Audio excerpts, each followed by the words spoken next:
Good evening दोस्तों। हम बात कर रहे थे औसत की। तो औसत में अपने दो क्लास तो ले चुके हैं, आज ये तीसरी क्लास है। तो औसत में हम बात कर रहे हैं आज। जैसे एक क्वेश्चन आ जाता है कि 100 तक की सभी विषम संख्याओं का औसत क्या होगा। तो इसने क्या क्या पूछा है, 100 तक, मतलब 100 तक है। तो 100 तक कितनी विषम संख्या होगी, आपको पता है कि 50 होगी। तो 100 तक है, यानी कि पहली विषम संख्या कौन सी हो गई, पहली विषम संख्या हो गई 1। अंतिम कौन सी हो गई, 100 तो समय, तो अंतिम कौन सी हो गई 99। तो अपन को क्या करना है, बताया था फॉर्मूला, फर्स्ट संख्या और अंतिम संख्या क्या करना अपन को, 1 प्लस 99। तो इसमें क्या लगाएंगे, 2 का भाग। तो 99 ये कितना हो गया 100। तो 100 में अपन 2 का भाग लगाएंगे तो ये 50 में क्या आ जाएगा, औसत आ जाएगा विषम संख्याओं का। ये प्रथम 5 अभाज्य संख्याओं का औसत कितना होगा, 5 प्रथम अभाज्य संख्या होगा। इसका कोई तरीका नहीं, इसका अपन को अभाज्य संख्या का पता रहना चाहिए। ये प्रश्न हमेशा हर एग्जाम में पूछा भी जाता है। तो इसमें पता है कि 5 अभाज्य संख्या, तो आपको पता है कि एक ना तो भाज्य संख्या है और ना अभाज्य संख्या है। तो सबसे छोटी भाज्य संख्या कौन सी है, 2। 2 के बाद में 3, 3 के बाद में 5, 5 के बाद में 7, अब 9। 9 क्या है, 9 आपको पता है कि भाज्य संख्या नहीं है। ये क्या है, वो 9 है भाज्य संख्या, भाज्य संख्या नहीं है। तो इसके बाद में कौन सी होगी 11। ये अपनी 5 संख्या होगी अभाज्य की। तो 2 और 3 5, 5 से 5 10, 10 से 7 17, 17 11 कितने हो गए, ये हो गए 28। संख्या कितनी है 5, तो भाग लगा देंगे 5 का। तो ये कितने हो जाएगा 5, ये कट जाएगी 55, 25 बच गए 3, ये 5.6, ये अपना आंसर आ जाएगा। अब अपन बात करते हैं आगे, जैसे मान लो कि ये क्वेश्चन खूब एग्जाम में आता भी है। जैसे 5 क्रमागत, 5 क्रमागत सम संख्याओं का औसत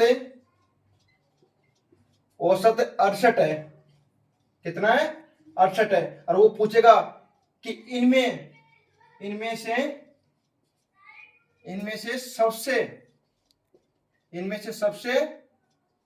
छोटी सम संख्या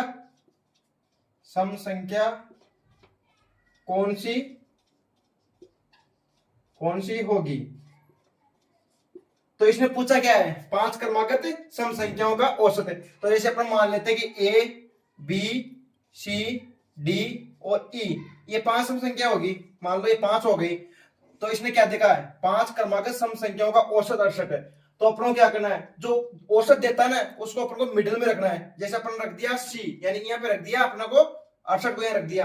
तो अब आपको पता है कि 68 से बड़ी संख्या 2 तो इधर आ जाएगी और 2 इधर आ जाएगी। तो 68, 70 और 72 इधर आ जाएगी, 66 और ये 64।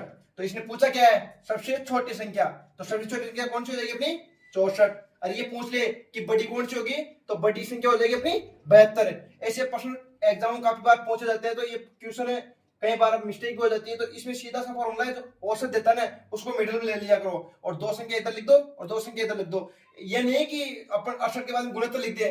गुणोत्तर तो अपनी कौन सी हो जाएगी, विषम संख्या हो जाएगी। तो अपन को लेनी है तो सम संख्या लेनी है। मैं एक और आपको सवाल कराता हूं।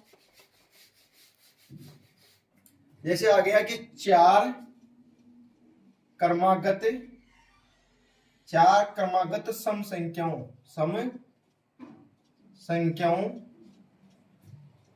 का